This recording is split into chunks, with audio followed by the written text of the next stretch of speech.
fila, por favor, véngase para acá. Yo creo que no va a haber porque la diapositiva está en este lado. Venga, por favor, acomódense, inclusive aquí en esta otra fila. Vamos.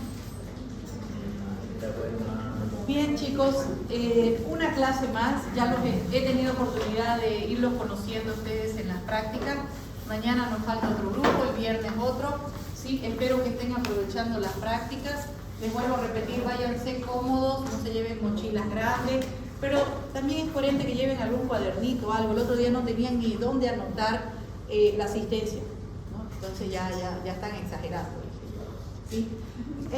La semana pasada nosotros aprendimos lo que era bien normal, ¿no? Aprendimos sus capas, sus funciones, vimos que también es llena de estructuras, anexos, células que cada una de ellas tiene su función.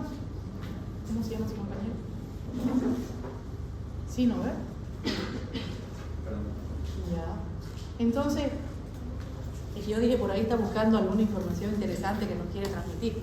¿Ya? Entonces, eso es lo que aprendemos. Hoy vamos a entrar a otro mundo que llamamos semiología. ¿Qué se imaginan que hablaremos hoy? Síntomas y signos. Reconocimiento de síndromes. De síndromes no tanto, pero de lesiones que llamamos elementales que sí llegan a ser el lenguaje de nuestra piel. Recuerden que yo debo tratar de identificar ciertas lesiones y para poder correlacionar con la probable patología que tiene mi paciente, ¿sí? También hoy vamos a ver que existen algunas herramientas auxiliares, auxilio, de apoyo. ¿Por qué? Porque si bien yo debo tratar de identificar la lesión elemental en mi paciente, pero estamos en una época donde el paciente ya llega con la lesión modificada. Si era roja, le aplicó un corticoide. ¿Y cómo me la volvió? Media rosadita, o capaz que ya no esté ese el tema que me va a orientar en el probable diagnóstico. Si tenía líquido, ya él con la uña la reventó. Entonces ya no voy a poder llegar así tan fácilmente al diagnóstico, ¿no? O peor, a veces le ponen cosas de colores, mertiolate. Entonces ya yo no sé ni cuál era el borde, si tenía escamas o no, porque está todo totalmente teñido. Entonces, ahí la importancia de nosotros que siempre le pidamos al paciente no me modifique la lesión para yo más bien que sea más fácil llegar al diagnóstico, ¿sí? Pero eso es un término expectativa versus realidad, ¿ya? Así que tenemos que ir lidiando también con cosas en el camino. Y por eso es que existen algunas herramientas auxiliares que me van a servir para llegar a, si yo tengo sospechas de tal enfermedad, puedo solicitar esta herramienta como para que de una vez confirme mi diagnóstico. Y eso es lo que hablaremos hoy, de las lesiones elementales, de cómo debe ser el consultorio en dermatología y todas las herramientas que podemos también tener en un consultorio que nos ayuden a hacer el diagnóstico. Lo primero que ustedes tienen que saber es que el consultorio, un consultorio en general, no solamente de dermatología, ¿qué queremos que sea? Limpio, ¿ya? Tenemos que dar un ambiente cómodo y lo más agradable posible para el paciente. No sabemos si ese paciente salió de madrugada, tomó varios micros, viene ansioso, nervioso, no sabe qué patología tiene, si tiene cura, quién lo contagió. Entonces, ese grado de ansiedad de que él llega a un ambiente, uno, que esté hediondo, digamos, dejaron la basura, las gasas ahí. Dos, el médico lo está recibiendo con el mandil sucio. Comió salteña y se chorreó.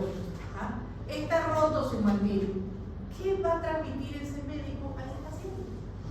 Entonces es bueno que ya analicemos, ya ustedes están en la recta final, de cómo vamos a armar nuestro consultorio, porque les guste o no, ya se me están graduando de médico, estamos en la recta final y ya les va a tocar activar. Buenas noches. Buenas noches, doctora.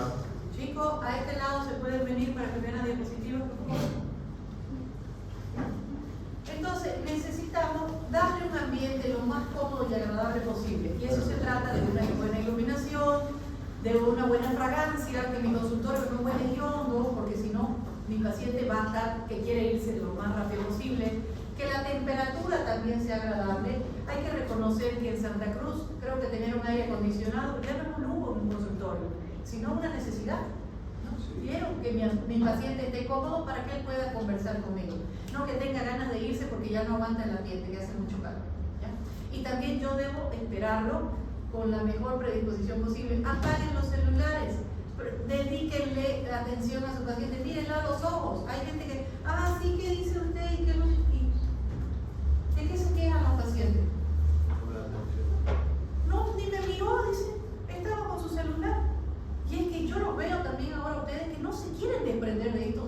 No, chicos, esto ayuda, es de gran ayuda, aquí nos sirve para muchas cosas, pero no debemos depender de este instrumento. Ustedes ya no quieren separarse de eso, ¿sí? Yo por lo menos cuando estoy en consulta van a ver que no voy a responder ningún mensaje, ni idea. Termino de consulta, lo mismo, doy clase, yo no atiendo mensajes. Termino la clase, reviso si te hay algún mensaje, algo que yo pueda solucionar en ese momento. Entonces trato de dedicarle tiempo a ustedes y trato de dedicarle tiempo al paciente, ¿sí? Porque yo necesito tratar de resolver sus problemas. Si tal vez no lo voy a poder resolver porque tiene alguna enfermedad genética e inmunológica y yo no tengo toda la solución, pero por lo menos tratar de darles pautas para que él tenga una mejor calidad de vida. Y si yo estoy jugando con mi celular, creo que eso no lo voy a transmitir, no voy a lograr eso en mi paciente. Así que, ¿cómo quieren ustedes ser atendidos cuando lleguen a un consultorio? Piénsenlo. Entonces, eso es lo que ustedes tienen que tratar también de hacer con los pacientes. ¿Bien? En dermatología necesitamos que el ambiente sea iluminado. Lo ideal sería que tengamos una ventanita aquí que ingrese luz natural para poder visualizar mejor las lesiones. Pero muchas veces nos ofrecen consultorios que no hay ni siquiera una ventana. Así que por lo menos yo debería tener este tipo de lupas que tienen una buena iluminación, luz LED, para poder revisar la piel, ¿sí? Cuando hablamos del examen físico, recuerden que no es lo mismo revisar a un niño que a un adulto. ¿A quién reviso más rápido? Al adulto, no, al niño. Porque el niño se vuelve ansioso, se pone nervioso, se da cuenta que ya no está en su casa, en su cuna. Ese niño se enojó, no se va a dejar revisar. Entonces, siempre que ustedes pregunten quién es el paciente, el niño, van conversando y ya que vayan haciendo el examen físico. A diferencia de un adulto que te va a colaborar literalmente un poquito más. ¿Sí? Ahora, lo correcto es revisar toda la superficie de la piel. Puede que este paciente consulte por un problema en el cuero cabelludo, pero si yo le digo, quítese toda la ropita, vamos a ver otras partes del cuerpo, puede que yo encuentre algún lunar que ya vaya a ser displásico, alguna lesión sospechosa de cáncer de piel. ¿Qué sucede en los pacientes con las lesiones de la espalda? Uy, doctora, ni me di cuenta. Claro, ¿qué se está mirando cada rato la espalda? Hay zonas que nosotros no las visualizamos, pero que si estamos revisando la piel del paciente, capaz que podemos hacer un diagnóstico oportuno, ¿sí? Vamos a dar un castigo a los que llegan tarde. ¿Les parece? Buenas noches. Buenas noches. ¿Que no traigan una soda? Sí. Vamos a ver cuántas sodas recolectamos. ¿Qué dicen? Sí. ¿Cero azúcar? Ya, me parece bien. Entonces ya saben, los que llegan tarde ya llegan con su Coca-Cola, ¿no? Que sea cero, para que nos cuidemos. ¿Ya? 3 litros. Claro, porque si llegan tarde, a veces yo digo, no vienen a la clase, vienen a la asistencia. De 3 porque el que litros. viene a clase, ustedes estaban llegando desde temprano, ¿no? Y vi que se estaban acomodando, ¿cierto? Entonces, esa es mi perspectiva. ¿Ya? Así que en la siguiente clase, quien llega tarde, van anotando la lista de la Coca-Cola. Bien, entonces, es importante que nosotros le pidamos al paciente que descubra toda la superficie de la piel. ¿Por qué? Porque muchas veces él, cuando usted le dice, ¿dónde tiene las lesiones? Aquí. Aquí lo ven, y todavía quiere que uno se agache y que de allá abajo le mire la lesión. Entonces, el paciente a veces es incómodo. Ay, doctora, pero ¿por qué me voy a desvestir si yo vengo solo por la uña? Pero ya les digo, lo correcto es revisar toda la superficie de la piel. A veces el paciente nos muestra una porción, pero cuando le pedimos que se quite la ropita, la lesión está mucho más extensa de lo que él te está mostrando. Y la distribución de las lesiones te orienta con el probable diagnóstico, que es lo que decimos topografía. Algo que estoy viendo ahora que el paciente hace, les digo que cuesta decirle a él que se quite toda la ropa, a veces hasta con flojera. Ay, me da flojera, pero mire, le traigo una foto. Te muestro una foto. Cuidado, no se confíen con esa fotografía, porque a veces ni siquiera es de él. Es de algo que bajó de internet que creyó que podía hacerlo de él. ¿Sí? Entonces, no, eso no es negociable. Quítese la ropita por lo menos donde tenga las lesiones. ¿Dónde están? En los brazos. Bien, quiero revisar ambos brazos. Quite la polera. Siempre revisen, comparen si no hay simetría de lesiones. Les podría estar diciendo que es algo de contacto. Ay, tengo en el pie, quite ambos zapatitos. Muéstrame ambas manos. O sea, que les muestre un poquito más de la zona, porque si ustedes se confían solo en la pequeña porción que les va a mostrar, van a equivocarse, van a hacer un mal diagnóstico y un mal tratamiento. ¿Ya? ¿Y creen que ese paciente lo va a recomendar? No. Complicado. ¿Y creen que él va a decir, es que yo no le mostré al doctor? No, nunca. Esas son de las cosas que nunca vamos a ver. Entonces hay que ser cautelosos con eso. Esto es una negociación de todos los días con el paciente para que muestre la lesión. Cuesta. A veces les digo hasta por flojera, otras veces por vergüenza, no quieren descubrir esa zona, pero la necesitamos ver. Ay, doctora, pero tengo lesiones en la espalda y me tendré que quitar la polera. Y digo, claro, porque ¿cómo yo voy a ver? No. Entonces hay que negociar eso con el paciente. Otra Coca-Cola, miren. ¿La Coca-Cola? Buenas noches.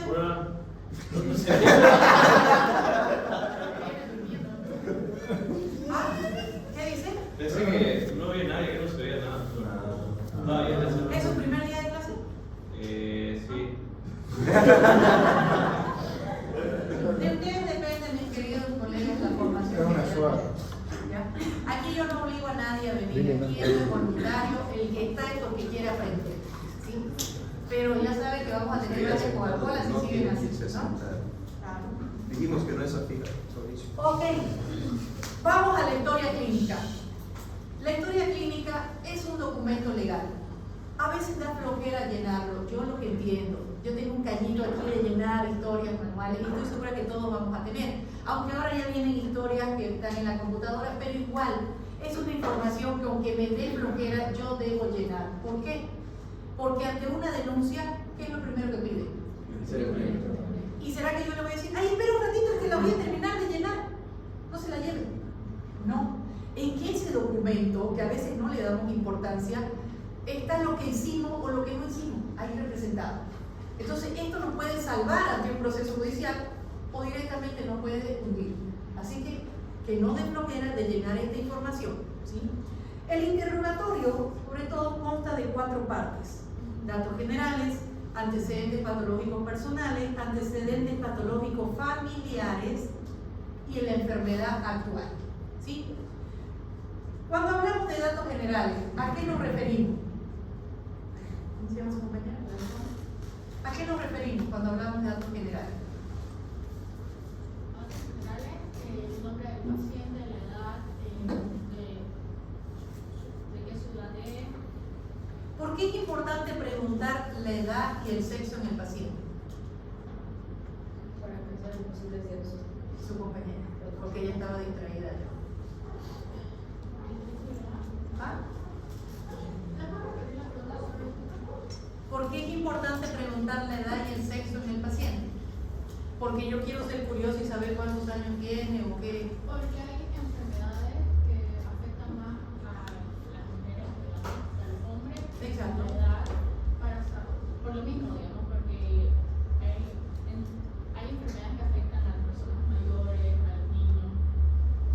Hay enfermedades propias según el grupo etario, ¿sí? Entonces no es porque yo sea curiosa, como dice tu compañera, sino que más bien yo necesito saber, es un niño, pienso en enfermedades propias de los niños.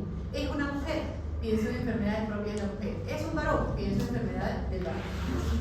Y cuando hablamos de la profesión o ocupación, ¿también será porque quiero ser curiosa y saber cuánto gana o qué digo? No, porque la actividad que realiza el paciente está altamente relacionada con las enfermedades que pueden manifestar en su piel, ¿sí? Entonces, él inclusive al decirme la profesión me puede estar diciendo ya la causa. Albañil y tengo problemas en las manos, listo, contacto con el médico. ¿Sí?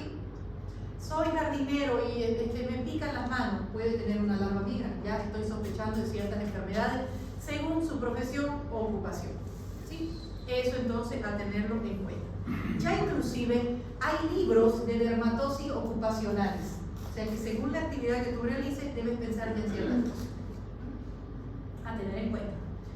La historia médica del paciente. Es importante saber si él tiene alguna enfermedad de base, si él toma algún medicamento, si es alérgico a algo. Aquí yo siempre le pregunto al paciente y caso con las 2 preguntas. Este es un tip que les doy. ¿Tiene alguna enfermedad? Ninguna, doctora. ¿Toma algún medicamento? Sí, lo sacamos. Sí, siempre va a pasar eso. Hagan la prueba cuando estén interrogando. Entonces, ¿por qué toma los sartán? ¿Tiene presión alta? Sí. Entonces, a veces no es que él te quiera mentir, pero simplemente que puede que la tenga esta enfermedad de mucho tiempo y no la ve importante. Pero para nosotros sí. Por ahí es una persona que consulta por caída del cabello y yo no le pregunté y acaba de tener su bebé. Podría ser la causa de esa caída del cabello. Yo estoy pensando en otras enfermedades más raras. Es un paciente que tiene artritis reumatoide, está tomando prednisona, pero sufre de procesos psicóticos constantemente. Ahí podría ser la causa de lo que tiene, ¿sí? Entonces, no salten esa pregunta y siempre combinen la enfermedad con lo que toma el paciente. Hablemos de la historia médica familiar. Yo les digo, a veces nos toca heredar cosas que no nos gustan, pero que ni modo, ahí están en nuestro genes. Y muchas enfermedades dermatológicas tienen predisposición genética. Entre ellas vemos psoriasis, dermatitis atópica, vitiligo, o también es importante saber si en la familia alguien ha tenido lepra, alguien ha tenido tuberculosis. Esto es algo que debe preguntar al paciente, inclusive a veces hasta 3 veces, porque a la primera miente. Es como que tuviera un temor de decir que alguien en la familia tuvo lepra, porque efectivamente existe mucha discriminación, existe mucho maltrato y la gente aún tiene muchas creencias sobre estas enfermedades. Pero recordemos que Bolivia es un país altamente bacilífero y tuberculosis hay por montones. Y no solamente hay tuberculosis pulmonar, la tuberculosis puede aparecer en cualquier parte del cuerpo y la piel también es parte de ese efecto, ¿ya? Hablemos de la enfermedad actual. Yo considero que esta diapositiva, si bien se ve muy larga, pareciera que nos quedamos conversando con el paciente mucho tiempo, pero si yo sé las preguntas que voy a realizar a mi paciente, eso lo hago rapidísimo, ¿sí? Segundo, yo debo saber qué le voy a preguntar, porque se van a topar con pacientes que son muy tímidos, muy calladitos y que a veces hay que estarles unchando para obtener una respuesta. Y con esas preguntas yo voy a enfocarme en lo que necesito. Y hay pacientes que hablan demasiado también. Doctora, dígame, desde que yo nací tuve unas manchitas en la cara. No sé, se perdieron. A mis 3 años me salió otra cosa. Entonces uno lo está confundiendo. Y muchas veces, cuando tú estás interrogando al paciente y tienes más pacientes afuera esperando, son tiempos valiosos, ¿sí? No puedes quedarte 1 hora charlando con el paciente, ni puedes permitirle que él hable demasiado, porque como les digo, es un tiempo valioso porque ya hay otro que está esperando afuera, ¿sí? Y ese paciente que te habla mucho te va a perder, y si tú no sabes las preguntas que vas a hacer, charlaste un montón y no recolectaste nada que te vaya a servir para el diagnóstico, ¿sí? Entonces, estas preguntas, traten de grabárselas, son muy, muy importantes. Lo primero que le preguntamos al paciente, base, ¿cuál es el motivo de la consulta? Muchas veces él utiliza sus términos y nos dice, vengo por grano, vengo por mancha, ¿no? O a veces ya ellos llegan con unos probables diagnósticos, vengo por hongo, doctora. ¿A qué le llama hongo? No sé, me pica. Entonces, ustedes van a ir aprendiendo que no todo lo que pica en la piel es hongo. Entonces, ahí puede que el paciente se exprese o crea que ya tiene una patología, pero ustedes van a confirmar cuando lo revisen. ¿Cuánto tiempo tiene sus lesiones? No es lo mismo que un paciente te diga, hace 1 semana, no doctora, esto viene hace 8 años, 10 meses. Entonces yo voy a pensar en enfermedades agudas, según el tiempo que lo tenga, o voy a pensar en enfermedades crónicas, ¿sí? ¿Qué más pregunto? ¿Dónde se localizan tus lesiones que tienes hace 1 mes? ¿En la cabeza? ¿En el rostro? ¿En los genitales? Entonces, según la zona anatómica, también yo voy a tener probables hipótesis diagnósticas. ¿Qué más pregunto? ¿Atribuye su aparición a alguna causa o factor desencadenante? Si ustedes no hacen esta pregunta, el paciente no lo va a decir y puede estarle ayudando a llegar al diagnóstico. Sí, doctora, yo he estado pensando que desde que me colocaron una inyección, ahí comenzaron mis granitos en la espalda. Ah, podría ser un corticoide, podría ser una carga de vitaminas exagerada que tuvo este paciente y generó esa reacción. Desde que yo me fui un día de campo y me recosté en un colchón, me comenzó la picazón. Podría venir con una escabiosis de allá. Pero vean que esa pregunta te está orientando, él mismo te está dando la respuesta de lo que puede tener, ¿ya? ¿Qué más preguntamos? ¿Qué pasó con esas lesiones que tenías hace 1 mes en la cabeza? Quiero saber la evolución. ¿Se quedaron ahí? ¿Se extendieron hacia otra zona? ¿Desaparecieron espontáneamente?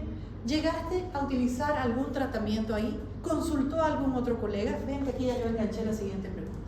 Y por último, quiero saber si las lesiones te generan alguna molestia. ¿Te pican? ¿Te duelen? ¿Te arden? Después de que yo interrogué esto, ya se supone que me voy planteando ciertas hipótesis diagnósticas. Siempre es bueno tener 3. Yo digo plan A, plan B y plan C, ¿sí? Cuando reviso al paciente, confirmo mi hipótesis, descarto, o si no vuelvo a replantearme estas preguntas. Eso es la secuencia que nosotros debemos hacer cuando revisamos al paciente. Por eso es que les digo, la importancia es saber las preguntas que yo voy a realizar, porque si yo no sé lo que le voy a preguntar y el paciente va a dirigir la consulta, van a ver que van a perder un tiempo muy valioso, ¿sí? Y no van a recolectar lo que realmente les sirve. Efectivamente, hay personas que cuando ingresan al consultorio podemos ver la lesión por la que vienen, un acné severo, una alopecia, tal vez un vitiligo facial, se puede identificar fácilmente. Pero también hay pacientes que vienen con lesiones muy pequeñitas y por eso desde hace muchos años este instrumento que se llama lupa es de gran utilidad para ampliar las lesiones. ¿Y por qué las necesito amplias? Porque yo tanto en mi historia clínica como voy a también tratar de interpretar el tamaño, la forma, color, superficie, borde o cantidad de lesiones para que me orienten en lo que él pueda tener, ¿sí? Entonces yo necesito, mejor si las veo lo más grande posible. Existen algunos instrumentos aparte de la lupa que nos ayudan a hacer esa magnificación de las lesiones. Por ejemplo, el dermatoscopio juega con el contraste de la piel y también nos emite ciertas características para apoyar a un probable diagnóstico. El microscopio digital, que lo vamos a ver en las prácticas, yo necesito una pantalla o un monitor porque ahí me sirve inclusive para mostrarle al paciente lo que él tiene.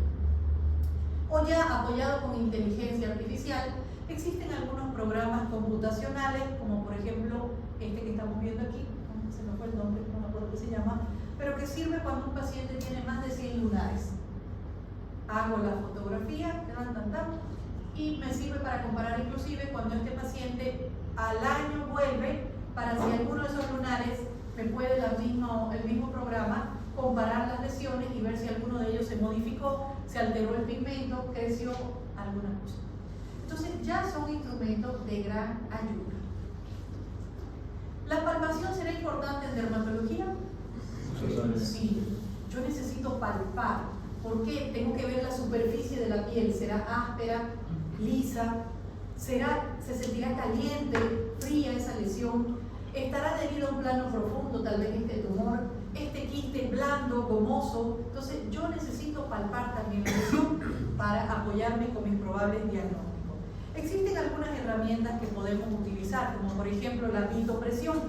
La vitopresión consiste en utilizar una lámina de portaobjeto y hacer una pequeña compresión en la piel sobre alguna lesión. Me puede ayudar a determinar si es una lesión vascular, si solo hay un eritema en la piel o si hay ruptura de capilares.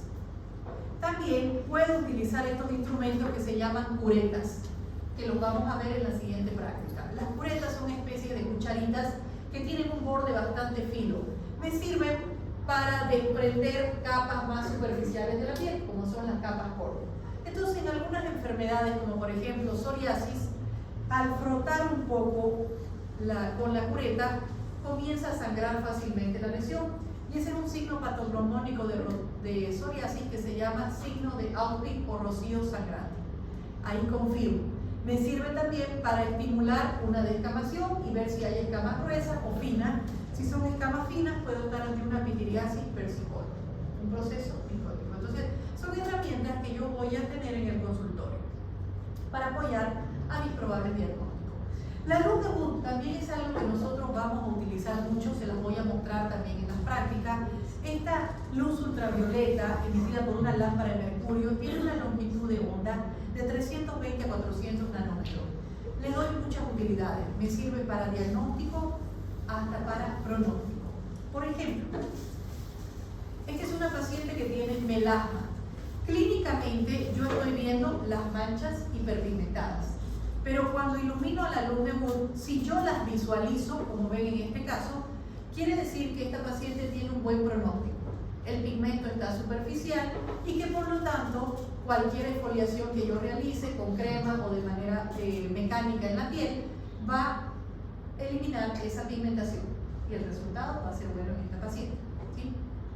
Pero si clínicamente yo veo la lesión y a la luz de Wood no veo nada, no se representa la lesión, quiere decir que el pigmento está profundo y ese es un mal pronóstico. Es muy difícil que lleguemos a remover esa pigmentación de un plano tan profundo en la piel, ¿sí? Vamos a otro caso. Este paciente, clínicamente yo veo una mácula hipopigmentada. Ha disminuido la tonalidad de la piel, ¿sí? Pero ahí yo no puedo confirmar que es un vitiligo. Pero si yo tengo la luz de Wood, ilumino al paciente y vean aquí cómo se manifiesta más la lesión. Este color blanco, totalmente acrómico, me confirma que el paciente tiene un vitiligo. ¿Sí? Ahí me sirve para diagnosticar. Entonces, si clínicamente yo tuviera esto y a la luz de Wood no notara ningún cambio, sería muy diferente, porque eso me dice que el pigmento no está profundo, que es superficial, esa pérdida de color podría deberse por demasiada exposición solar, tal vez algún producto inadecuado que esté utilizando en la piel que altere la barrera cutánea, o falta de nutrientes, vitaminas. Entonces no voy a pensar en vitiligo, que ya es una enfermedad. Entonces, para eso me sirve esta lamparita. Cuando hablamos de topografía, les comentaba al inicio que es muy importante saber la distribución de las lesiones. Si las lesiones de mi paciente afectan un solo segmento del cuerpo, yo hablo de algo localizado o circunscrito. Si afectan 2 o más segmentos, hablo de algo diseminado. Si están en mucho más áreas, voy a utilizar la terminología generalizada. Y esto va a ser pregunta de examen, ya se lo estoy diciendo. Y eso también me sirve para apoyar a muchos diagnósticos según su distribución. Ahora, hablemos del lenguaje que va a emitir la piel. ¿Qué yo debo tratar de identificar en la piel de mi paciente? Algo que llamamos lesiones elementales. Las lesiones elementales son los signos objetivos de las distintas enfermedades que se manifiestan en la piel. Son primarias cuando aparecen en una piel sana y son secundarias muchas veces cuando preceden de una lesión primaria o aparecen en una piel enferma. ¿Sí? Estas son las lesiones primarias. De aquí en adelante yo voy a hablar de algunas tienen contenido sólido, otras tienen contenido líquido, unas miden menos de 0.5, otras miden más de 1 centímetro. Eso es lo que la diferencia una de otra lesión. ¿Ya? ¿Qué tanto ruido es? Que todo el mundo la está distrayendo, porque si no se da cuenta la están mirando ahí, que no sé qué haciendo. ¿Ya? Hablemos de las lesiones primarias. Comencemos con las máculas. Mácula es un cambio de color en la piel. Por eso les puse esta cascada de colores.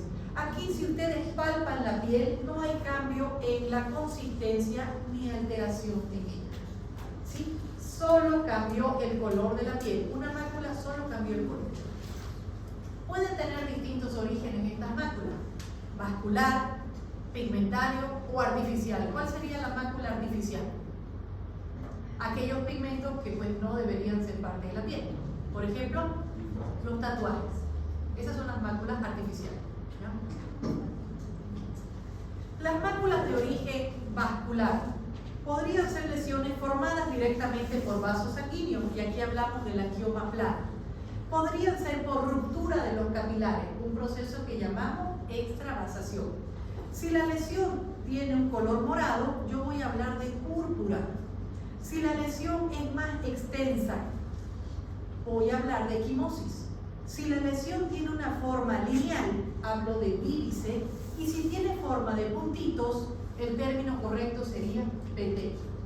Yo sé que acá hay mucha información y te dirán cómo era la cosa, pero lo vamos a ir repitiendo en las distintas enfermedades, y en realidad ya eso es parte de un lenguaje médico que vamos a interpretar. ¿Ya? Vamos por las lesiones por congestión. Si las máculas son por congestión activa, la lesión en el paciente la voy a ver de color roja y va a ser caliente y va a recibir el término de eritema. Si la lesión es eritema, es extenso en todo mi cuerpo, se va a llamar exantema. ¿Y esos exantemas dónde los vemos? Quemaduras. Ya, en una quemadura. ¿Dónde más? En procesos virales. Acuérdense que se vuelven rojitos todos como un camarón. Ese es un exantema. Y en pacientes a veces por erupciones medicamentosas, ¿no? Reacciones medicamentosas. Entonces, yo debo ir descartando ya la causa. Si hablamos de congestión pasiva, la lesión no va a ser roja, más bien ni caliente, va a ser todo lo contrario, azul, y capaz que la voy a sentir de una temperatura disminuida, más fría. Y eso recibe el término de cianosis. Algunos pacientes en la piel ustedes van a ver como una malla, como una red azul, y eso recibe el término de lipedo.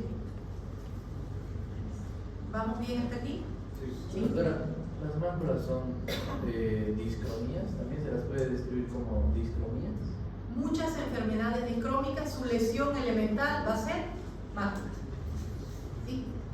Tú vas a interpretar. ¿Qué pasa? Tú vas a colocar en tu historia clínica el diagnóstico. Tu diagnóstico para una enfermedad discrómica podría ser vitiligo. Pero cuando tú llenas el examen físico, ¿cómo interpretas qué hay en ese vitiligo? La lesión elemental. Y ahí tu lesión elemental lo que vas a identificar es mácula acrómica o hipocrómica. ¿Sí? Entonces las discromías, la mayoría de ellas, sus lesiones elementales son máculas. Algunas tienen placas también, que son otro tipo de lesiones. Pero mácula es una de las principales. ¿Sí? Doctora, yo no entendí bien el hígado, entonces, de jugar mi color azulado. ¿Perdón? El hígado. Libedo. Ah, el hígado. ¿Qué color es en la piel? Malla de un color azulado en la piel. ¿Sí? Se ve como una red. Ahora, podemos tener máculas de origen pigmentario. Aquí es como el yin y el yang. Las que está aumentada la tonalidad de la piel, llamamos hipercrómicas o hiperpigmentadas. Y ahí les he puesto algunos ejemplos.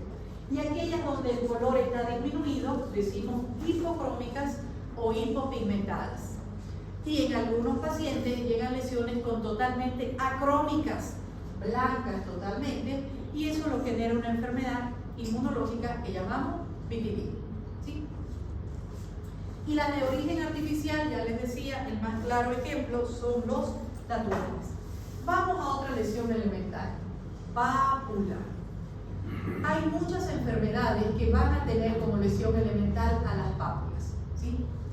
Las pápulas son lesiones elevadas, circunscritas, o sea que están localizadas, son sólidas y que miden 0.5 centímetros de diámetro. Entonces son lesiones pequeñas.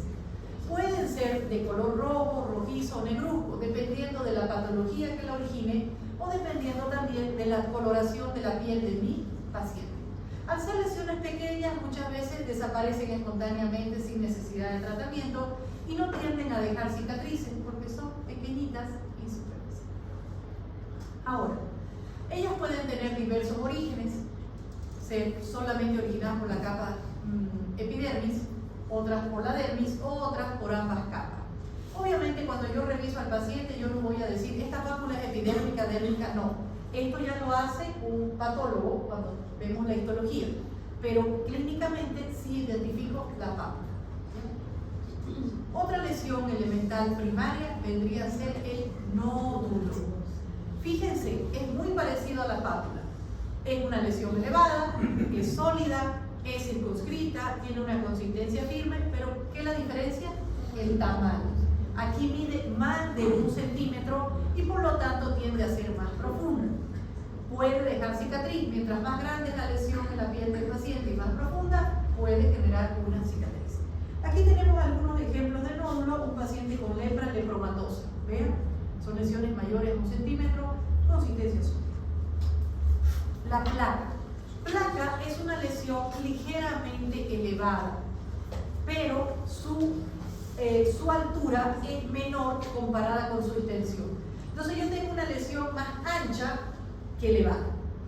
En las placas, el más claro ejemplo, hay una patología que lo representa que se llama psoriasis, y aquí estamos viendo la lesión. O también la dermatitis seborreica, sus lesiones pueden ser placas. Miren, lesiones más extensas que elevadas. Una tiña corporis, un hongo en la piel. ¿Qué lesión elemental tendría? Placa. Mácula cuando solo cambia el color, pero si ya presenta descamación, borde, o sea, hay un cambio en la consistencia, se convierte en una placa. ¿Ya? Tumor. Tumor son parecidos al nódulo, pero tienden a ser lesiones de mayor tamaño, llegan a medir varios centímetros, pueden ser formados por diversas capas de la piel. Son lesiones que según lo que lo origine pueden ser fijas, pueden ser móviles, algunas presentaciones son blandas, otras son duras. Normalmente no son lesiones inflamatorias, es decir, infecciosas, y lo característico de un tumor es que es una lesión que tiende a crecer, a persistir y a destruir todo lo que está a su alrededor. ¿Ya? A veces utilizamos el término tumor y siempre la gente lo relaciona con algo malo, Pero existen tumores que son totalmente benignos y existen tumores que son sí malignos o agresivos. Aquí les he puesto ejemplos de un carcinoma espinocelular, este es otro espinocelular. Vean, él está destruyendo todo lo que está a su alrededor. ¿Sí? Doctora, ¿cómo diferenciamos de uno benigno y de uno maligno? De un tumor benigno y de uno maligno. Ya voy a tener una clase para hablar de tumores y ahí les voy a presentar, por supuesto, a esas variedades. ¿Sí? Vamos a hablar de otra lesión elemental que es muy común, que se llama roncha o también le decimos abón. Las ronchas son lesiones elevadas, la mayoría de las veces de un color rosadito o salmón. Cuando son muy grandes pueden presentar una palidez en el centro y cuando hay demasiada infiltración, porque ellas se forman por un edema que hay en la dermis, si la lesión es muy infiltrada, muy gordita, puede dar hasta un aspecto así como de piel de naranja. La mayoría de estas lesiones generan bastante prurito, picazón. Ahora, cuando yo tengo una roncha, la primer patología que se me ocurre se llama urticaria. ¿Sí? Vamos a lesiones de contenido líquido, vesícula. Vesícula es una lesión elevada, pequeña, menor a 0.5 centímetros, que contiene en su interior un líquido claro o seoso. Muchas veces puede tener una base un poquito eritematosa. Toda lesión de contenido líquido, al romper, puede formar una lesión secundaria que llamaríamos póstula. ¿Sí? A tener en cuenta. Ahora, si yo veo vesículas agrupadas en la piel del paciente, ¿qué patología se me ocurre? ¿Cuál? Herpes, sí. Sería en este caso un herpes simple porque no sé dónde está localizado. Pero si esas vesículas están en el labio, hablaría de herpes labial. ¿Y si están en el área genital? Herpes genital. Y si esas vesículas siguen una metámera, un trayecto lineal, hablo de herpes zóster. Así es que ustedes tienen que ver. Pero mi lesión elemental para pensar en herpes tiene que ser vesículas. Y si las vesículas se encuentran dispersas en todo el cuerpo, es un niño y que presenta fiebre, malestar general, ¿qué patología se les ocurre? Varicela. Ah, ve, ya están captando las lesiones elementales y cómo las van a interpretar con las probables patologías. Vamos a otra lesión de contenido líquido, ampolla. Una ampolla es una lesión elevada, fíjense, es más grande, mayor a 1 centímetro. El contenido no siempre va a ser claro como en una vesícula, puede ser hemático, purulento o una mezcla de todos ellos. A veces cuando vemos ampollas muy grandes, podemos utilizar el término de bulas y decimos flictenas cuando son ampollas producidas por quemaduras. Entonces ampolla es mucho más grande que una vesícula. Absceso. Absceso voy a utilizarlo el término como una lesión elemental, pero también lo voy a ver cuando hablemos de procesos infecciosos bacterianos como una patología en sí. Absceso es una acumulación purulenta de mayor tamaño. ¿En qué planos de la piel? Se localiza en dermis y hipodermis. Siempre que piensen en absceso, imagínense que es como un volcán. Está acumulando tanto material que en este caso lo que acumula es pus. ¿De qué está compuesto el pus? Células inflamatorias, detritos celulares y una gran cantidad de microorganismos. Casi siempre, la mayoría de estos abscesos, el Staphylococcus aureus, que es una de las bacterias que más predomina en nuestra piel, es la que encontramos, ¿ya? Pero otras veces tengo una colonia ahí de varias bacterias que puedan estar infectando este sector. Entonces, los abscesos, se acumula tanto pus que en algún momento eso tiene que drenar. Por eso les digo, relaciónenlo con un volcán. Si no drena ese material purulento, puede generar fístulas, o sea que vaya a conexiones hacia otro centro. Pústula. La pústula es muy parecida a una pápula. Fíjense, es una lesión pequeña, elevada, igual mide menos de 0.5 centímetros. Pero ¿qué es la diferencia de una pápula? Que aquí el contenido es líquido y es purulento. A veces el pus lo podemos ver de color blanco, otras veces lo vemos de color amarillo, otras veces verdoso, dependiendo de la cantidad de bacterias. Y es lo característico es que siempre que hay material purulento puede haber un proceso inflamatorio alrededor, ese halo eritematoso. Si yo evidencio pústulas en la mejilla de un paciente, ¿qué patología se les ocurre? Acné. Y si las pústulas están atravesadas por un pelo, foliculitis. Eso lo vamos a ver en la siguiente clase. ¿Ya? Quiste. Un quiste es una acumulación no inflamatoria, o sea, es decir, que no genera dolor, ardor, ninguna la tetrada de Celso que estamos acostumbrados a ver en lesiones inflamadas. Más bien es una lesión que está rodeada por una pared de epitelio pavimentoso o glandular. Esto es como un globo. Yo tengo muchas estructuras que pueden descontrolar su forma y generar a esto. Aquí yo tengo un quiste de contenido sebáceo. ¿Se recuerdan? En la clase anterior yo les decía que la piel está totalmente perforada y que esos orificios nos sirven para drenar sudor y para expulsar el sebo que generan las glándulas sebáceas de manera constante y permanente. ¿Ya?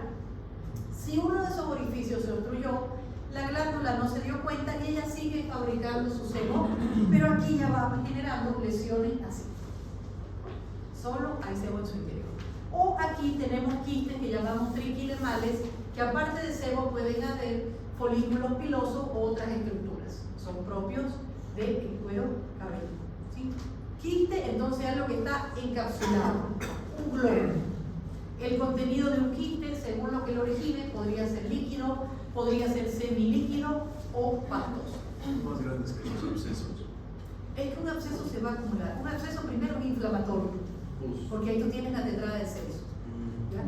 Un quiste normalmente no es inflamatorio, pero sí puede que el paciente le llegue con ese quiste infectado.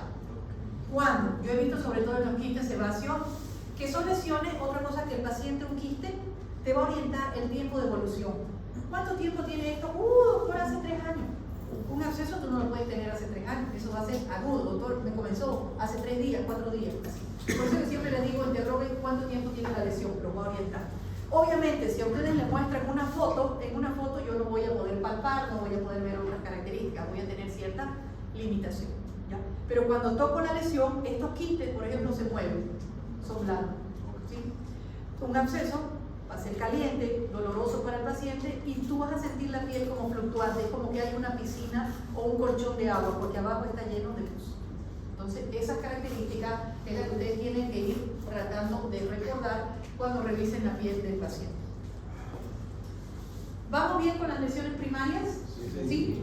Ahora vamos al grupo de lesiones secundarias, que les decía que muchas de ellas pueden ser precedidas de una lesión primaria o aparecer en una piel previamente enferma. Aquí tenemos a las costras. Las costras son lesiones secas formadas por exudados o transudados cutáneos. ¿Qué quiere decir? Todo lo que genere líquido al secarse podría formar una costra. Normalmente el color de la costra va a depender de lo que lo originó. Si vemos costras de color rojo, vamos a pensar que hubo sangre ahí. Si vemos costras de color verde amarillento, pus. O si vemos costras del color de la miel, una patología que veremos la siguiente semana, que es producida por bacterias, que se llama imperio. Escamas. Escamas son lesiones formadas por la última capa de la piel, las capas córneas. Entonces podemos decir que son masas laminares que de acuerdo a la patología algunas veces tienden a ser secas, otras veces grasosas, otras veces son muy finitas como en una pitiriasis versicolor, o pueden ser gruesas como en una psoriasis o una ictiosis, como estamos viendo ahí. Entonces son masas laminares de capas córneas. Muchas veces el color te puede variar porque está relacionado también con el aseo del paciente y está relacionado con si aplicó algún medicamento o no. Puede cambiar un poquito el color de las capas. Pero la mayoría de las veces las vemos de un color blanquecino a grisáceo. Fisuras o grietas son hendiduras lineales que se forman en la piel. Podrían deberse a un origen traumático o por demasiada sequedad que hay en la piel. ¿Sí? ¿Qué pasa cuando la piel está seca? Se parte. ¿Sí? Presta atención. Sí, estoy buscando. Pero lo busca después. Presta atención ahorita. Porque por buscar se va a perder más de diapositivas. Entonces, se parte. Una zona que vemos, sobre todo por sequedad que se parte, son los talones. ¿Se recuerdan la clase de anatomía que dije? En los talones no hay glándula sebácea, por eso es que fácilmente pueden producir sequedad y hacer este tipo de lesiones. Ahora, utilizamos el término fisura cuando la hendidura es muy superficial, solo afecta a la epidermis. Y hablamos de grieta cuando esa hendidura es profunda y llega hacia la dermis. Inclusive, cuando llega a la dermis, hemos dicho que hay vasos sanguíneos y entonces las lesiones tienden a sangrar. ¿Sí? Escoriación. Las escoriaciones son pequeñas pérdidas lineales de fragmentos superficiales que saca el paciente con las mismas uñas. Esto lo vemos en muchas enfermedades pruriginosas. Pueden haber escoriaciones en una escabiosis. Pueden haber escoriaciones en un paciente que no está utilizando un jabón adecuado. ¿Por qué? Porque él responde a un estímulo de rascar, pero involuntariamente saca fragmentos de la piel. Las escoriaciones casi siempre las vemos de un color rojo porque hay sangre ahí seca. Erosión o exulceración son las soluciones de continuidad que solo comprometen la primera capa de la piel, que es la epidermis. Pueden ser de origen traumático, cuando nos caemos por estar distraídos y rozamos esa capita superficial, y ahí tenemos esa erosión. O también puede ser de origen patológico. Aquí tengo un paciente con dermatitis atópica. Esa piel se inflamó tanto que prácticamente se fue la capa del epidermis. ¿Sí? Úlcera o ulceración. Son soluciones de continuidad o pérdida de sustancias por debajo de la capa basal. Entonces, una úlcera atraviesa la epidermis. Acuérdense que ahí viene la capa basal. Ya llegó hacia la dermis, a veces hipodermis. Hay úlceras que se puede ver músculos, tendones o huesos. Entonces, las úlceras son profundas. Algunos libros utilizan el término ulceración cuando el proceso es agudo y úlceras cuando ya son más crónicas, tienen más de 6 meses. Una úlcera, todo lo que atraviese, por si acaso, la capa basal, tiende a dejar cicatriz. Así la piel regenere, pero ya la estructura no es la misma. Si no daña la capa basal, puede que ella cicatrice o regenere esa piel sin dejar rastro. ¿Ya? Para tenerlo en cuenta. Escaras. Escaras son lesiones producidas por una eliminación de una zona de necrosis. Entonces, cuando la piel produce necrosis, cuando no llega buen oxígeno, cuando no llega una buena irrigación. Ustedes que de aquí a muy poquitito van a estar rotando por medicina interna, seguro que se van a encontrar a varios pacientes con escaras. Pero normalmente son pacientes que tienen enfermedades crónicas, que están postrados por mucho tiempo y hacen ¿en qué zonas las escaras? En zonas de presión. Lumbosacra, hablemos ya con propiedad. Glúteo. Lumbosacra, ustedes son médicos. Hablen un poquito con propiedad. Pero eso no son úlceras por infección. Esas son las escaras. Se van a acompañar de tejido necrótico. Tu diagnóstico puedes colocar escaras por decúbito, pero la lesión elemental. ¿Qué vas a colocar en tu examen físico? Paciente, fototipo tanto, pones la tonalidad de la piel, presenta escaras de tanto tamaño, presenta material necrótico, eso es lo que te vas a escribir. ¿Ah? Si están infectadas, sí. ¿Se pueden infectar las escaras? Son Por indoloras. supuesto. Son indoloras. Normalmente el paciente no tiene dolor, es una piel muerta. ¿Sí? Esas son las escaras. Siempre tiene que haber necrosis.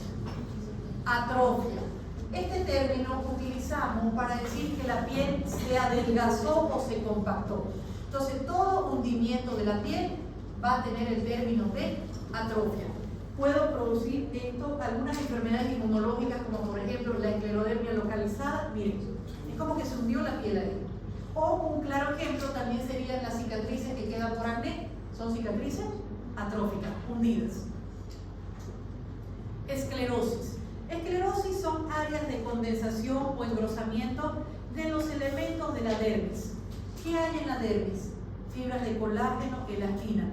Y si ellas se condensan o se vuelven duras, ¿qué pasa? El paciente se va a momificar en vida prácticamente, va a quedar duro, no va a poder hablar. Hay una enfermedad que representa la esclerosis, que es la esclerodermia. ¿Ya? Entonces, estas personas ya no pueden extender las manitos, ya no pueden hablar mucho, la piel se les vuelve dura, inextensible, acartonada y a veces hasta hiperpigmentada. Perdieron esa elasticidad. ¿Sí? Ese es un proceso que llamamos esclerosis. La liquenificación es algo que vemos muy seguido en la consulta, pero también es algo que el paciente confunde mucho con micosis. ¿Por qué? Porque son lesiones producidas por el rascado o el roce permanente en ciertas zonas del cuerpo. Es un paciente que capaz que por algún motivo, les digo, un jabón inadecuado, alguna cosa que hizo, alguna dermatitis de contacto, alguna tela, alguna prenda, alguna sustancia que hizo contacto con la piel, generó sensación de picazón. Este paciente hace un círculo vicioso. Mientras él más se rasca, más le pica, pero la piel va respondiendo a ese rascado o a esa fricción constante, se vuelve gruesa, a veces hiperpigmentada y se puede percibir fácilmente el cuadriculado de la piel. La confunden mucho con hongos porque aquí se crea un círculo vicioso, les digo, mientras el paciente más se rasque, más le pica y más gruesa va haciendo la piel. Y a veces ellos dicen que el hongo está avanzando, pero cuando ustedes revisan la lesión, casi siempre son lesiones lineales. Nadie rasca en redondito, ¿no? Rascamos así. ¿Ya? Entonces aquí más bien se necesitan antiinflamatorios, no antimicóticos. Cicatriz. La cicatriz son neoformaciones de tejido conjuntivo fibroso. ¿Cuál es su función? Reparar cualquier daño que hubo en la piel. Tenemos que entender que existen distintos tipos de cicatrices. Cicatrices normales. ¿Cuál será la cicatriz normal? La que la piel reparó cualquier daño y que casi no se ve, pasa desapercibida, ¿no? Que no está pigmentada, que no me doy cuenta ni siquiera dónde hubo el daño. Esa es una cicatriz normal. ¿Cómo sería una cicatriz atrófica? Hundida. El nivel de la piel se hundió. ¿Cómo sería una cicatriz distendida? Estas son las distendidas. Se estiró. Normalmente las vemos, este tipo de cicatrices, en zonas de movimiento, codos, rodillas. ¿Por qué? Porque uno los mueve, entonces esa piel está estirándose constantemente. ¿Sí? Y luego tenemos a las cicatrices hipertróficas, donde son cicatrices que está elevado del nivel de la piel. Y aquí yo quiero cambiarles un poco su panorama, porque yo veo mucho en la consulta que relacionan toda cicatriz elevada y gordita, le bautizan como queloide. Y no es así. Miren aquí, les traje este cuadrito para que aprendan la diferencia. Tenemos cicatrices hipertróficas y ya tenemos cicatrices que por supuesto llamamos queloides. ¿Cuál es la diferencia? En una cicatriz hipertrófica, primero es que la lesión aparece rápido. Al mes del trauma, la cirugía que hubo, ya está esa cicatriz un poco gordita. En cambio, el queloide tarda más meses en desarrollarse. Otra cosa, la cicatriz hipertrófica puede ser una cicatriz que se descontroló, se volvió un poquito más gruesa, pero mantiene la forma de lo que lo originó, no sale de su borde, ¿sí? Y además tiende a ser un color más rosadito, un poquito más hiperpigmentado en la piel del paciente. El queloide pierde la forma de lo que lo originó, se extiende como un pulpo por todos lados. Tienden a ser cicatrices duras como una piedra, inclusive un color más violáceo a negro. Entonces, ahí vemos la diferencia. No es lo mismo tratar un queloide que una cicatriz hipertrófica. Mejor respuesta va a haber en una cicatriz hipertrófica que en un queloide. Por eso les digo, no todos elevados le pongan queloide ni lo invoquen a los queloides. Son difíciles de manejar. Vimos las lesiones elementales, tanto primarias y secundarias. ¿Vamos bien hasta aquí? Sí, doctor. Por ejemplo, creo que en varias chicas cuando se depilan, cuando se oscurece, eso es la liquenificación igual o por otro motivo. No, ahí sería una mácula, tu lesión elemental. Sería una mácula hiperpigmentada posterior a un proceso inflamatorio. ¿Sí? Y normalmente la vemos en personas de piel más morenita, porque de la inflamación libera melanina. Pero tu lesión elemental, tu palma, sí vas a visualizar el cambio de color, pero no hay nada de cambio de color. En cambio, en una liquenificación sí tú sientes la piel gruesa. Inclusive yo les toco a veces con un pajalengua, así se siente, dura, acartonada, porque le han dado tanta fricción que la engrosa. Entonces, una lesión liquenificada normalmente va a ser una placa, es más extensa que leve, ¿sí? Pero dura, esa consistencia es dura. ¿Ven? Ahora, no siempre el paciente nos facilita las cosas. Les decía que para nosotros es muy importante que el paciente tuviera la lesión no la modificara y llegara para que nosotros podamos reconocer y así poder relacionarla con una probable patología. Eso es expectativa versus realidad. A veces te llegan las lesiones sin borde, tenía líquido pero ya lo reventó, ya no estás viendo más que una escoriación, una herida, o sea, ya te la modificó en su totalidad y por supuesto te dificulta en el diagnóstico. Por eso es que existen estos exámenes que llamamos exámenes auxiliares laboratoriales, a lo que yo voy a solicitar para tratar de tener un apoyo más para mi diagnóstico, ¿sí? Entonces, ahí les voy a hablar de algunas de las principales. El frotis. El frotis normalmente lo solicitamos cuando sospechamos de leishmaniasis. Consiste en que retirar ese material exudativo de alguna úlcera o de alguna lesión de la mucosa, se hace una coloración especial que se llama Kienza y se observa el microscopio ahí a los parásitos. Entonces esto, yo tengo mi hipótesis que este paciente puede ser una leishmaniasis. Pido un frotis, ahí me lo confirma, ya está mi diagnóstico, ¿sí? El psicodiagnóstico de sangre. Normalmente cuando yo tengo lesiones de contenido líquido, estoy sospechando que hay un herpes, tal vez el paciente no tiene posibilidades económicas para una serología, se puede pedir esto. ¿Qué se hace?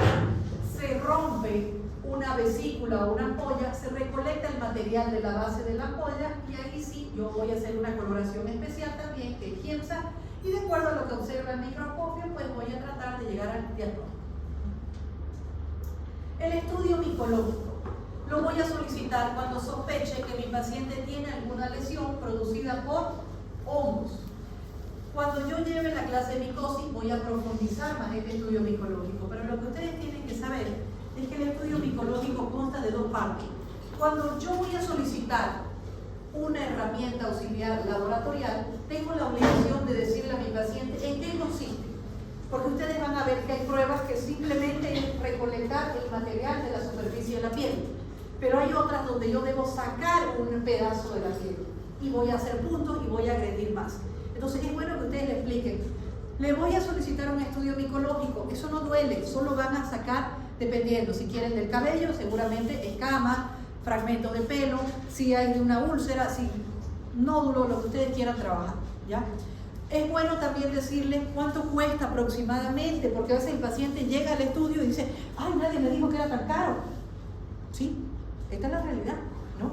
Es bueno también decirle al paciente cuándo sale su reporte, cuándo vuelvo, ay, no sé, no. Tenemos que decirle, su resultado sale en 3 días, en 3 días viene con ese resultado para seguir con su tratamiento. Tardan 15 días, un mes en salir el resultado, entonces por eso es bueno saber en qué consisten estas pruebas. El estudio micológico, cuando yo sospeche que esa lesión pueda ser por hongo, él tiene 2 reportes. El examen directo, que normalmente sale el resultado al día siguiente, y el cultivo micológico demora 12 a 15 días en salir el reporte. Los hongos son flojos, a diferencia de las bacterias que el cultivo sale rápido. ¿En cuántos días sale un cultivo bacteriano? 2 a 3 días ya está el reporte. Pero esto demora 12 a 15. Obviamente, no siempre voy a esperar el segundo cultivo. Yo le digo al paciente, si él tiene mucha picazón, molestia, hagamos el estudio micológico, me trae el primer reporte y con eso iniciamos tratamiento. Reviso al paciente a las 2 semanas para garantizar que mi tratamiento le fue bien, ya me trae el cultivo. En este yo determino si hay hongo, hay levadura, hay dermatofito, si hay hongo o no hay. En este determino la familia para saber si ese es un hongo que fue el contagio de persona a persona, animal persona, tierra persona. ¿Sí? Para eso me sirve. Muchas personas cuando se trata de procesos micóticos le echan la culpa solo a los animales.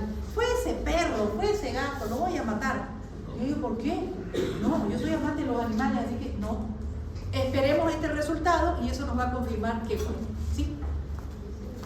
Entonces ya saben, ¿cuánto puede llegar a costar un estudio micológico? Bueno, yo mando ahí a Cenetrop, que me gusta cómo hacen y creo que es económico. Creo que cuesta 70 bolivianos los 2 reportes. O sea que creo que es algo accesible y que si yo aún no tengo claro el panorama, como les digo, el paciente me modificó, pero yo sospecho que puede haber hongo, lo solicito. ¿Sí? ¿Qué otro estudio también es de gran utilidad para nosotros? El estudio histopatológico de la piel, comúnmente conocido como biopsia de piel, pero recordemos que la terminología biopsia sería retirar un fragmento vivo. Pero ya el proceso que se hace a ese pedacito de piel que recolecté es una coloración especial, normalmente con hematoxilina y osina, y eso se mira al microscopio y se detalla las características de la piel. Por eso es que el término correcto es estudio histopatológico, pero la gente más lo conoce como biopsia de piel. Ahora, si la lesión es pequeña, yo puedo hacer una biopsia retirándola toda, a eso llamamos incisional o excisional. O si la lesión es grande, yo solo puedo sacar un pequeño fragmento. Para eso utilizo estos instrumentos que se llaman patch o sacabocados. Solo una porción de la piel. Pero este es un procedimiento que voy a agredir la piel, voy a colocar anestesia, voy a hacer puntos porque estoy sacando un pedacito. ¿Sí? Hay que explicarle al paciente. ¿Cuánto tarda en salir el resultado? Pues dependiendo de su patólogo, puede tardar entre 7, 15, o en hospitales públicos demora hasta un mes en dar el resultado de patología. ¿Ya? ¿A qué pacientes voy a solicitar esto? Estos estudios son caros, pueden llegar a costar desde 600, 700 bolivianos, 1000 o 2000 bolivianos. Entonces yo debo ser coherente. ¿A qué paciente le voy a pedir? No es todo paciente que ingrese, vamos a hacerle biopsia. No, en enfermedades crónicas, en enfermedades donde yo no vea que ha respondido a los tratamientos convencionales, en enfermedades que sospeche que hay algún tumor para ver si realmente es benigno, maligno o qué clasificación le voy a dar. Ahí esos son los casos donde pedimos estas herramientas. El estudio parasitológico. Como el nombre dice, cuando yo sospeche que la lesión que tiene mi paciente puede ser por un parásito. Una de las enfermedades que solicitamos más es la escariosis, o comúnmente conocida como sarna. ¿En qué consiste esta prueba? Yo voy a romper o decapitar una pápula o una microvesícula, que es lo que forma de lesiones elementales en esta enfermedad. ¿Por qué digo debo romper? Porque el parásito, el sarcóptero, nunca está en la superficie de la piel andando, hace túneles por debajo. Entonces, para tener una buena muestra, debo raspar bien esa zona. Ese material se pone en una lámina de portaobjetos, se le coloca unas gotitas de hidróxido de potasio, conocido como KOH, y yo miro al microscopio ya el parásito o a su huevo. Y con eso confirmo que mi paciente tiene esta enfermedad. ¿Sí? El estudio bacteriológico. Cuando sospecho que el paciente pueda tener algo infeccioso, cuando sea un absceso, yo les recomiendo siempre pidan, sobre todo cultivos y antibiograma.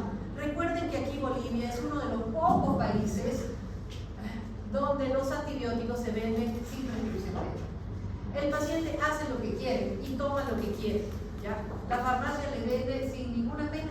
¿No? Yo digo que las farmacias son como ventas. ¿Qué hay aquí? Bueno, me van a vender algo. ¿Sí? Entonces, ¿qué pasa con los pacientes? Deme para 2 días nomás el antibiótico. No, una tabletita nomás a ver cómo me va. Entonces hacemos desastre y medio. Y muchas personas ya tienen resistencia a muchas moléculas. ¿Sí? Sobre todo la penicilina. Ustedes ven que aquí los pacientes, todo lo que aparece en el cuerpo, le meten una penicilina. ¿Sí? Entonces, ya capaz que hay muchos que tienen resistencia. Y es bueno saber, en úlceras crónicas, hagan cultivo y antibiograma. Ay, doctor, pero ¿para qué voy a hacer si ya yo tomé antibiótico? Si no hubo respuesta, por ahí esa molécula que ella tomó, capaz que era resistente a eso que tiene. Y por eso no hubo tratamiento. Entonces, soliciten. ¿Cuánto cuesta más o menos un cultivo y un antibiograma? Dependiendo del laboratorio, puede llegar a costar desde 150 bolivianos o hasta 300.